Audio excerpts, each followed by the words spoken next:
திருக்கோளூர் பெண் பிள்ளை ரகசியம். ரகசியம்னு சொல்லிட்டு ஏன் இப்படி வெளிப்படையா சொல்றீங்க அப்படின்னு நீங்க கேட்கலாம். அந்த பெண் சொல்லிய 81 வார்த்தைகள் தான் விஷ்ணு வழிபாட்டுல ரொம்ப முக்கியமாக கருதப்படக்கூடியது இந்த திருக்கோளூர் பெண் பிள்ளை ரகசியம். பலராமன் என்பவர் ஆதிசேஷனுடைய அம்சம், நம்ம எல்லாருக்குமே தெரிஞ்சதுதான். அந்த பலராமர் என்ன பண்றாரு அப்படின்னு பாத்தீங்கன்னா, அக்ரூரரை அனுப்பி வைக்கலாம்னு நினைக்கிறாங்க. அக்ரூரர் யார் அப்படின்னு பாத்தீங்கன்னா, கம்சனுடைய அவையில் இருக்கக்கூடிய யமுனா நதிக்கரை வருது. பொதுவா யமுனா நதிக்கரை இந்த மாதிரியான புண்ணிய நதிகள் இடையில வந்தா என்ன செய்யணும் அப்படின்னா, மகாபாரத கதைகள் இருக்கும், ராமாயண கதைகள் இருக்கும், ஆழ்வார்களுடைய அருளி செயல்கள் இருக்கும்.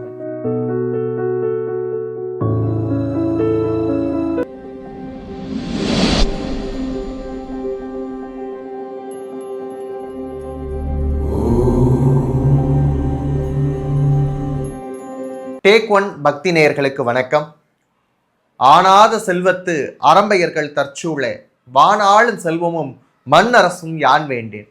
தேனார் பூஞ்சோலை திருவேங்கட சுனையில் மீனாய் பிறக்கும் விதியுடையை நாவேனே என்ற ஆழ்வாரின் பாசுரத்தோடு இன்றைய சிந்தனையை தொடங்குகிறோம். இன்னைக்கு நாம் பார்க்கக்கூடிய தலைப்பு திருக்கோளூர் பெண் பிள்ளை ரகசியம்.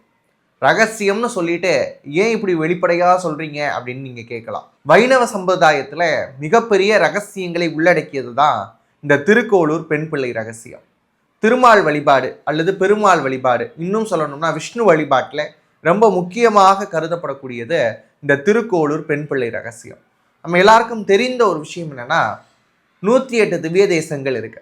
திவ்ய தேசங்கள் அப்படின்னு நாம எந்த தேசங்களை சொல்கிறோம் அப்படின்னு கேட்டா, திருக்கோவில்களைத்தான் நாம திவ்ய தேசம் அப்படின்னு சொல்றோம். ஏன் அதை திவ்ய தேசம்னு சொல்றோம்னா, 12 ஆழ்வார்கள் இருக்கிறாங்க இல்லையா, அந்த 12 ஆழ்வார்களும் அவர்கள் மனதால் தியானித்து நேரால் தரிசித்து அவர்கள் பாடியிருக்கக்கூடிய பாசுரங்கள் பெற்றிருக்கக்கூடிய திருக்கோயில்களை தான் நாம திவ்ய தேசங்கள் என்று அழைக்கின்றோம். அந்த வகையில 108 திவ்ய தேசங்கள் இருக்கு. அதுல 2 திவ்ய தேசங்களுக்கு மட்டும் இந்த பூத உடலோடு நாம் போய் தரிசிக்கவே முடியாது. ஏனைய 106 திவ்ய தேசங்களை நம்ம இந்த உடலோடு தரிசிக்க முடியும். அப்படிப்பட்ட திவ்ய தேசத்துல ஒன்றுதான் திருக்கோளூர் அப்படின்னு சொல்லக்கூடிய மிக முக்கியமான கஷேத்திரம். அங்க இருக்கக்கூடிய பெருமாளுக்கு பேர் என்ன அப்படின்னு பார்த்தீங்கன்னா, வைத்த மாநிதி பெருமாள் அப்படின்னு சொல்றாங்க. மாநிதியத்தை தன்னகத்தே வைத்திருக்கக்கூடிய பெருமாளாக சேவை சாதிக்கிறார் அந்த திருக்கோயில். இந்த திருக்கோயிலுடைய சிறப்பு அப்படிங்கிறதுக்கு ஒரு புராண கதை சொல்லப்படுதுங்க. குபேரன் நமக்கு எல்லாருக்குமே தெரியும், செல்வத்தினுடைய அதிபதியாக நம்பப்படக்கூடிய குபேரன், வடக்கு திசையினுடைய காவலனாக இருக்கக்கூடிய குபேரன். அதனாலதான் வீட்டில் குபேரர் சிலை வச்சோம் அப்படின்னா வடக்கு நோக்கி வைப்போம் இல்லையா. அப்படி இருக்கக்கூடிய குபேரன் என்ன செய்யறான் அப்படின்னா, ஒரு சிறிய தவறு செய்யறான். சிவனும் பார்வதியும் கைலாயத்துல ஒன்றாக இருக்கக்கூடிய அந்த நேரத்துல அனுமதி இல்லாம உள்ள நுழைகிறான் குபேரன். இதனால பார்வதி தேவியினுடைய கடுமையான கோபத்துக்கு ஆளாக உடனே என்ன சொல்றாங்க தெரியுமா, செல்வ செழிப்பு அதிகமாக இருக்கக்கூடிய காரணத்தினாலதான் உனக்கு செருக்கு வருது, அதனால தான் அனுமதியே இல்லாம கைலாயத்திற்குள்ள நுழையக்கூடிய அளவுக்கு உனக்கு துணிச்சல் வந்திருக்கு, உன்னுடைய செல்வங்கள் எல்லாம் இழக்க கலவது அப்படின்னு சொல்றாங்க. எல்லாமே இழந்து போயிடும் அப்படின்னு சொன்னதோடு இல்லாம, அனுமதி இல்லாமல் உள்ளே நுழைந்து சிவபார்வதியினுடைய சொரூபம் இணைந்து இருக்கக்கூடியதை பார்த்த உனக்கு கண் பார்வையும் போக கடவுது அப்படின்னு சொல்லிடுறாங்க. இப்போ ஆக மொத்தம் குபேரனுக்கு கண் பார்வையும் போச்சு, மொத்த செல்வங்களும் போச்சு. அவங்ககிட்ட இருந்தது சங்கநிதி, பதுமநிதி அப்படின்னு சொல்லக்கூடிய நவநிதிகள் எல்லாம் போயிடுச்சு. அப்படி போயிருக்கக்கூடிய நேரத்தில் தன்னுடைய தவறை உணர்கிறான் குபேரன். உடனே சிவபெருமான் கிட்ட, நான் தப்பு பண்ணிட்டேன், என்னை மன்னிச்சுக்கோங்க அப்படின்னு சொன்னோடனே சிவபெருமான் சொல்றார், நீ மன்னிப்பு கேட்க வேண்டியது என்கிட்ட இல்லை, பார்வதி கிட்ட தான் மன்னிப்பு கேட்கணும்னு சொன்னோடனே பார்வதி தேவியிடம் குபேரன் மன்னிப்பு கேட்கிறான். உடனே அதுக்கு ஒரு சாப விமோசனம் கொடுக்குறாங்க. திருக்கோளூர் என்று சொல்லக்கூடிய அந்த திவ்ய தேசத்திற்கு சென்று திருமாலை வழிபட்டால் உன்னுடைய சாபம் நீங்கும் அப்படின்னு சாப விமோசனமாக இந்த விஷயத்தை எடுத்து சொல்றாங்க. இப்ப ரொம்ப நாள் ஆகும் இல்லையா இந்த விஷயம் நடக்கிறதுக்கு. அது வரைக்கும் இந்த நவநிதிகள் தன்னுடைய தலைவன் இல்லாம அங்கங்க தேடி அலைதான். குபேரனை தேடி அலையக்கூடிய நவநிதிகள். அப்ப பொருத்தமான தலைவன் இருக்கணுமா இல்லையா அந்த நவநிதிகளுக்கும்? அப்படி சேர்ந்தது தான் பெருமாள் கிட்ட. அதனாலதான் அவருக்கு வைத்த மா நிதி பெருமாள் என்று பெயர் இருக்கு. இந்த பெருமாள் என்ன பண்றார், குபேரனுடைய சாபத்தை நீக்கி வைக்கிறார். நீக்கிட்டு மொத்தமா எல்லா செல்வத்தையும் எடுத்து கொடுத்துடல. ஏன் அப்படின்னு கேட்டா, செல்வம் அளவுக்கு மிஞ்சி இருக்கும் போதுதான் சில செயல்கள் நம்மையும் அறியாமல் நடக்குது. அதனால நீ என்ன செய், உனக்கு தேவையான அளவுக்கு எப்பப்ப செல்வம் தேவைப்படுதோ அப்பப்ப நான் மரக்காலில் எடுத்து உனக்கு கொடுக்குறேன் அப்படின்னு சொல்றாரு. மரக்கானா தெரியும் இல்லையா, வீட்டில் படி வச்சிருப்பாங்க. அந்த அரிசி அளக்கக்கூடிய படியை விட கொஞ்சம் பெருசாக இருக்கும். ஏன்னா இப்போ இருக்கக்கூடிய நபர்களுக்கு மரைக்கால் அப்படின்னு சொன்னால் என்னன்னு தெரியல. அந்த மரக்கா அளவுக்கு இருக்கக்கூடிய விஷயத்தில் உனக்கு நான் அப்பப்போ செல்வத்தை எடுத்து கொடுக்குறேன் அப்படின்னு சொல்கிறார். வைத்த மாநிதி அப்படிங்கிறது. இப்போ வைப்பு அப்படின்னா நமக்கு எல்லாருக்கும் தெரியும், ஃபிக்ஸ்டு டெபாசிட்டில் நம்ம போட்டு வைக்கிறோம் இல்லையா. அது மாதிரி நவநிதிகளும் ஃபிக்ஸ்டு டெபாசிட்டில் இருக்கக்கூடிய ஒரு திருத்தலம் தான் வைத்த மாநிதிய பெருமாளாக திருமால் சேவை சாதிக்கக்கூடிய திருக்கோளூர். அங்குதான் செல்வத்தை இழந்த குபேரன் இழந்த செல்வத்தை மீட்ட அற்புதமான திருத்தலம். இந்த திருத்தலத்திற்கு மற்றொரு சிறப்பு என்ன அப்படின்னு பார்த்தீங்கன்னா, ஆழ்வார்ல இருக்கக்கூடிய நம்மாழ்வர் அவர் என்ன பண்ணுவார் அப்படின்னா, நாயக நாயகி பாவத்தில் இறைவன் கிட்ட அன்பு செலுத்தியவர். நாயக நாயகி பாவம்னா ஒன்றும் இல்லை, திருமாலை தன்னுடைய காதலனாகவும் தன்னை காதலியாகவும் நினைத்து கொண்ட நிறைய பாசுரங்கள் எழுதியிருப்பார். அப்படி எழுதக்கூடிய அந்த நேரத்தில் பராங்குச நாயகியாக தன்னை வெளிப்படுத்தி கொண்டு நம்மாழ்வார் சில பாசுரங்களை எழுதுறார். அப்படி எழுதுறப்ப அந்த பராங்குச நாயகியினுடைய தாயார் சொல்லக்கூடிய ஒரு வாசகம் வரும். என்னுடைய பொண்ணு எங்க போயிருப்பா தெரியுமா, அவ இருக்கக்கூடிய ஊர் திருக்கோவிலூராக தான் இருக்கும் அப்படின்னு சொல்லியிருக்கக்கூடிய அளவுக்கு திருக்கோளூர் ரொம்ப சிறப்பு வாய்ந்த திருத்தலம். இதுல இன்னொரு விஷயம், ஒரு முறை நீதி தேவதை புகலிடம் தெரியாமல் எங்க போய் அடைக்கலமாகலாம்னு நினைக்கிறப்ப தங்கிய இடமும் திருக்கோளூர் அப்படின்னு சொல்றாங்க. இப்படி செல்வ செழிப்பு நிறைந்திருக்கக்கூடிய இந்த திருக்கோயிலில் ஒரு விஷயம் நடக்குதுங்க. என்ன அப்படின்னு பார்த்தீங்கன்னா, உடையவர் அப்படின்னு சொல்லக்கூடிய ராமானுஜர் இந்த கோவிலுக்குள்ளாக வரப்போறார். அப்படி வரக்கூடிய அந்த நேரத்தில் வாயில் இருக்கும்ல, கோயிலுக்கு முந்தைய வாயிலுக்குள்ளாக வரக்கூடிய நேரத்தில் ஒரு பெண், ஒரு சாதாரண பெண் அந்த ஊரை விட்டு வெளியே போகணும் அப்படின்னு நினைக்கிறாங்க. அதை பார்த்த உடனே ராமானுஜர் கேட்குறார், என்னம்மா இந்த ஊருக்கு எல்லாரும் வரணும் தானே ஆசைப்படுவாங்க, நீ ஏமா வெளியே போகணும்னு நினைக்கிற அப்படின்னு கேட்ட உடனே அந்த பெண் சொல்லிய 81 வார்த்தைகள் தான் திருக்கோளூர் பெண் பிள்ளை ரகசியம். திருக்கோளூர் என்பது அந்த ஊர், பெண் பிள்ளை என்பது அந்த பெண். அவள் சொல்லியிருக்கக்கூடிய அந்த 81 வார்த்தைகளில் இருக்கக்கூடிய சாராம்சம் தான் அந்த ரகசியம். அந்த ரகசியத்தை தான் நம்ம தொடர்ச்சியா பார்க்க போறோம். அந்த பொண்ணு போற போக்கில் ஒரு விஷயத்தை ஆரம்பிக்கிறார். என்ன சொல்றா அப்படின்னு பார்த்தீங்கன்னா, வயல்வெளியில் சில உரங்கள் இருந்தது அப்படின்னா அது வயல்வெளிக்கு நல்லது. ஆனா முயலினுடைய புழுக்கை வயல்வெளியில இல்லாம வேற எங்கேனும் கடந்தால் அது யாருக்கு நல்லது அப்படின்னு கேட்கிறார். இந்த வார்த்தையை புரிஞ்சுக்கோங்க. வயல்ல அந்த உரம் இருந்தது அப்படின்னா வயல் செழித்திருக்கிறதுக்கான விஷயமா இருக்கும். அதுவே முயலினுடைய எரு வேற எங்கேயோ சிதறி கிடந்தது அப்படின்னா யாருக்கும் பயன் இல்லையே. அதே மாதிரி நான் எந்த ஒரு பயனும் இல்லாமல் இருக்கிறேன், திருமால் மீது எந்த அளவுக்கும் பக்தி இல்லாமல் இருக்கிறேன், எனக்கு இந்த ஊர்ல வாழ்வதற்கு தகுதியே இல்லைன்னு சொல்லி அந்த பெண் அந்த ஊரை விட்டு வெளியேறுகிறாள். அவள் சொல்லி இருக்கக்கூடிய 81 வாசகங்கள் தான் திருக்கோளூர் பெண் பிள்ளை ரகசியமாக கொண்டாடப்படுது வைணவ சம்பிரதாயத்துல. முதலாவதா அந்த பெண் பிள்ளை சொல்லக்கூடிய வார்த்தை என்ன அப்படின்னு கேட்டா, ராமானுஜர் கேட்கிறார், ஏமா இந்த ஊரை விட்டு போகணும்னு நினைக்கிற, ஆழ்வார் புகும் ஊராக கருதக்கூடிய ஊர் அல்லவா இது. ஏன்னா பராங்குச நாயகி அப்படின்னு சொல்லக்கூடிய நம்மாழ்வார் வாழ்க்கப்படணும்னு நினைச்ச ஊர் திருக்கோளூர். அப்படி ஆழ்வார் புக வேண்டும்னு நினைச்ச ஊரை விட்டு நீ போறியேமான்னு கேட்ட உடனே முதல் வார்த்தை அந்த பெண் சொல்கிறாள், அழைத்து வந்தேனோ அக்ரூரரை போல என்ற வார்த்தையை தான் முதல்ல சொல்றார். அது என்ன, அழைத்து வந்தேனோ அக்ரூரரை போல? இதுக்கு பின்னாடி ஒரு கதை இருக்குங்க. என்ன அப்படின்னு பார்த்தீங்கன்னா, கண்ணன் குழந்தையாக ஆயர்பாடியில் வளரக்கூடிய சமயத்துல கம்சன் நிறைய இடையூறு கொடுக்குறான் இல்லையா, நிறைய இடையூறு கொடுக்குறான். எப்படியாவது அந்த குழந்தையை கொன்றுவிட வேண்டும் என்று துணிகிறான் கம்சன். அப்படி இருக்கக்கூடிய நேரத்தில் தன்னுடைய தங்கையினுடைய பிள்ளையாக இருக்கக்கூடிய கண்ணன் ஆயர்பாடியில் நந்தகோபர்கிட்ட வளர்வதை ரொம்ப சாதுரியமா தெரிஞ்சுக்கிறான். நிறைய அசுரர்களை அனுப்பி வைக்கிறான். அப்படி இருக்கக்கூடிய சமயத்துல எதுவுமே சரிபட்டு வரல. உடனே என்ன பண்றான், மிகப்பெரிய தனுர் யாகம் ஒன்று நடத்தணும் அப்படின்னு யோசிக்கிறான்.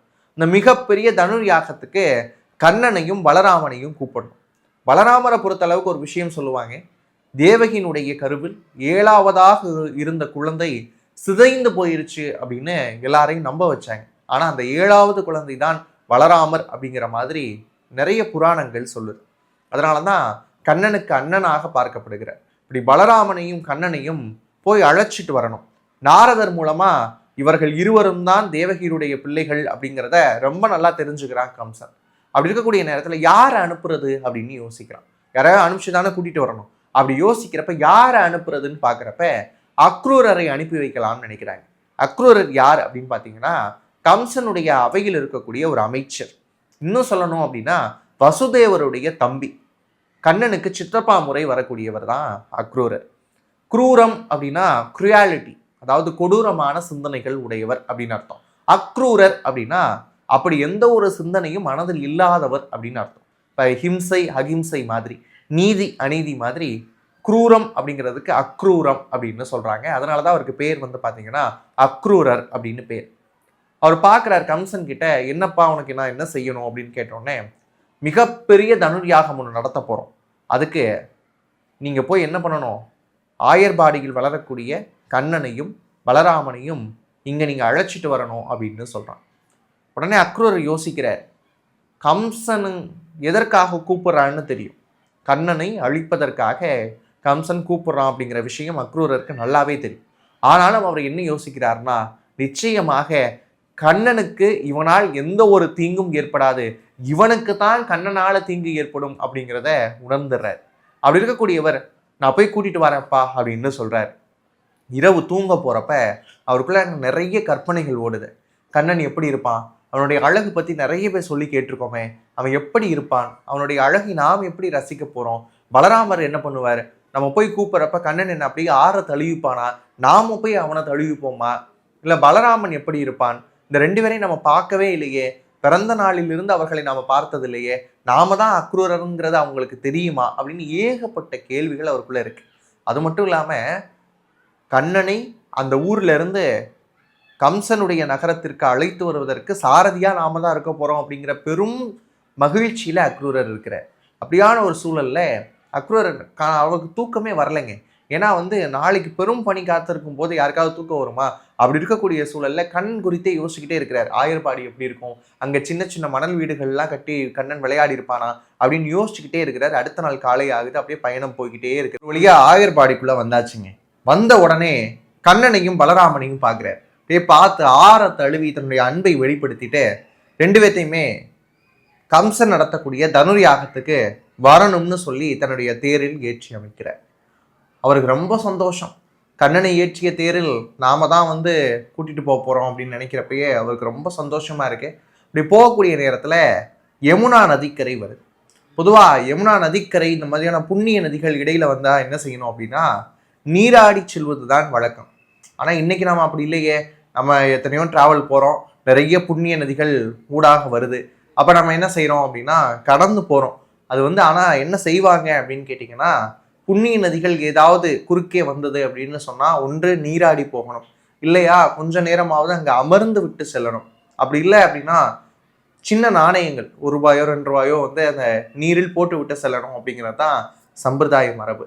அப்படி இருக்கிறப்ப அக்ரூரர் என்ன சொல்றாரு அப்படின்னா, நான் வேணா நீங்க 2 பேரும் இங்க இருங்க, 2 பேரும் சின்ன பசங்க தேர்லயே இருங்க அப்படின்னு சொல்லிட்டு, நான் வேணா அந்த யமுனா நதிக்கரையினுடைய அந்த அழகை பார்த்து விட்டு அப்படியே நீராடி விட்டு வருகிறேன் அப்படின்னு சொல்றாரு. 2 பேரும் தேருக்குள்ளாகத்தான் இருக்கிறாங்க, கண்ணனும் பலராமனும். இவர் போய் அந்த யமுனா நதிக்கரையினுடைய நீரைக்குள்ளாக இருந்து பார்க்கிறப்ப அந்த நீருக்குள்ளாக கண்ணனும் பலராமனும் தெரியுறாங்க. என்னடா இது, கண்ணனும் பலராமனும் இதுல தெரியுறாங்களே அப்படின்னு சொல்லிட்டு தேரை பார்க்கிறார். தேர்ல பார்த்தாலும் கண்ணனும் பலராமனும் இருக்கிறாங்க. மறுபடியும் அந்த நீரில் பார்க்கிறார். அங்க பார்க்கக்கூடிய நேரத்துல கொஞ்சம் வித்தியாசமான ஒரு காட்சியை பார்க்க முடியுது அவரால். என்ன அப்படின்னு பார்த்தீங்கன்னா, பலராமன் என்பவர் ஆதிசேடனுடைய அம்சம், நம்ம எல்லாருக்குமே தெரிஞ்சதுதான். அந்த பலராமர் என்ன பண்றாரு அப்படின்னு பார்த்தீங்கன்னா, ஆதிசேடனாகவும் கண்ணன் ஸ்ரீமத் நாராயணனாகவும் அக்ரூரருக்கு காட்சி கொடுக்குறாங்க. எங்கும் வியாபித்திருக்கக்கூடியவன் அப்படிங்கிற முறையில எங்கும் நிறை பரபிரமமாக கண்ணன் காட்சி கொடுக்கிறார். இதை பார்த்தோடனே அக்ரூரருக்கு ரொம்ப மகிழ்ச்சி. அப்படியே கூட்டிட்டு வந்து கம்சனுடைய அவைக்களத்துக்குள்ளாக விடுற.